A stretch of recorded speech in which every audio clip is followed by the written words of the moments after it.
देखिए जो आईनी अदालत के हवाले से बातचीत चल रही है मुख्तलिफ सियासी जमातों की तरफ से, तो क्या कहना है इस हवाले से आपके? देखिए पहली बात तो ये सियासी जमातों की जहां तक बात है ना, इन्होंने तो शबखून मारने की कोशिश की है मुसव्विदा थानी, और वो जो है चले थे अमेंड करने के लिए कॉन्स्टिट्यूशन को।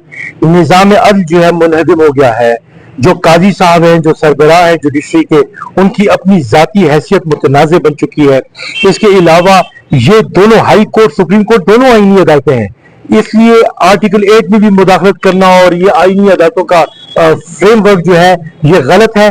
दूसरी बात ये कि आईन मुल्क के अवाम अपनाते हैं और इन लोगों को बहुत ही शौक है ना, तो फिर ये रेफरेंडम कराए ताकि इस मुल्क का एक एक शहरी जो है वो वोट दे और वोट से फैसला करे कि वो इन अमेंडमेंट्स को मानता है कि नहीं मानता। ये अमेंडमेंट अगर हो गई तो इस मुल्क का मुस्तकबिल और इसका निज़ाम इस्लाम और अदल का जो निज़ाम है वो तो तितर बितर हो जाएगा। अमली तौर पर अमरीत जो है यहाँ पे मुसलत हो जाएगी और ये किसी भी तरीके से अच्छा इक़दाम नहीं होगा, ना रियासत के लिए और ना ही रियासती निज़ाम के लिए।